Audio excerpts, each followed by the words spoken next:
शक्ति दिनांक 21 जून 2024 से 4 अक्टूबर 2024 तक 100 दिन के विशेष जागरूकता अभियान के अंतर्गत महिलाओं बालिकाओं से संबंधित कल्याणकारी योजनाएं, महिलाओं से संबंधित कानून, नारी सुरक्षा सम्मान व स्वावलंबन के तहत ब्रिटिशकालीन कानूनों के स्थान पर जो 3 नए कानून भारत सरकार द्वारा प्रतिस्थापित किए गए हैं, उनसे संबंधित बहुत ही महत्वपूर्ण जानकारी आपको इस वीडियो के माध्यम से प्रदान की जा रही है।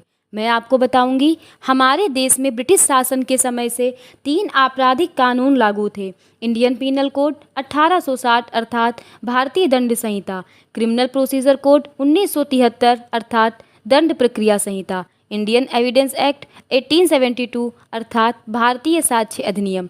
ये अधिनियम यह प्रावधान करते थे कि कौन सा कार्य अपराध की श्रेणी में आता है, उस अपराध के लिए क्या दंड होगा, दंड देने की प्रक्रिया क्या होगी तथा साक्ष्य की स्वीकार्यता क्या होगी। वर्तमान में केंद्र सरकार द्वारा इन तीनों अधिनियम को बदलकर इनके स्थान पर 3 नए कानून को प्रतिस्थापित किया गया है।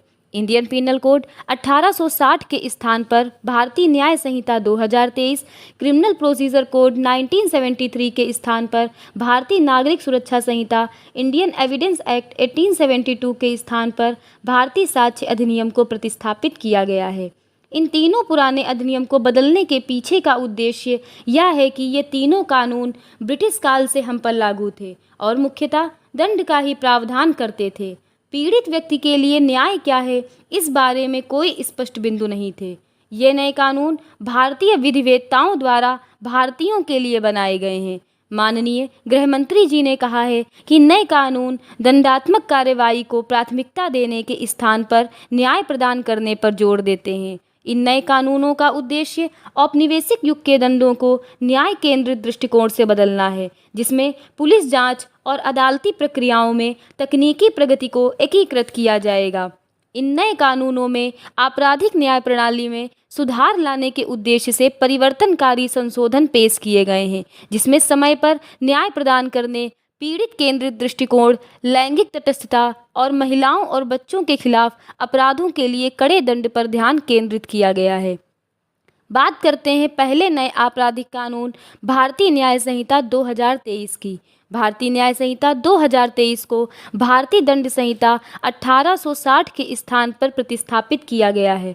भारतीय दंड संहिता का प्रारूप सन 1834 में लॉर्ड मेकाले की अध्यक्षता में प्रथम विधि आयोग द्वारा तैयार किया गया था।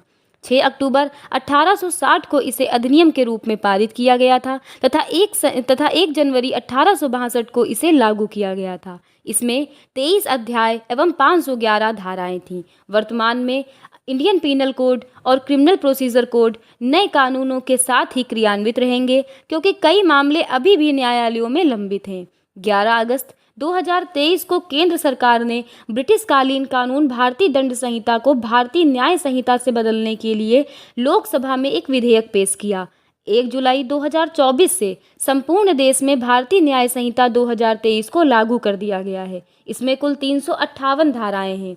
भारतीय न्याय संहिता 2023 का उद्देश्य 1860 की आईपीसी को प्रतिस्थापित करना, अपराधों से संबंधित प्रावधानों को समेकित एवं संशोधित करना और उससे जुड़े या प्रासंगिक मामलों के लिए संशोधन करना है। भारतीय न्याय संहिता की प्रमुख शक्तियों में से एक महिलाओं और बच्चों के खिलाफ अपराधों से संबंधित प्रावधानों को दी गई प्राथमिकता है। भारतीय न्याय संहिता के अध्याय 5 में महिलाओं और बच्चों के खिलाफ होने वाले अपराधों के लिए महत्वपूर्ण प्रावधान किया गया है। इस अध्याय का शीर्षक ही रखा गया है महिलाओं और बच्चों के खिलाफ अपराध। इस अध्याय में धारा 63 से धारा 99 तक आती हैं। ये धाराएं महिलाओं और बच्चों के खिलाफ हिंसा और उत्पीड़न के विभिन्न रूपों को परिभाषित और स्पष्ट रूप से आपराधिक बनाकर अपराध करने वालों की जवाबदेही स्थापित करती हैं। इसके अंतर्गत महिला उत्पीड़न पर कड़ी सजा का प्रावधान किया गया है।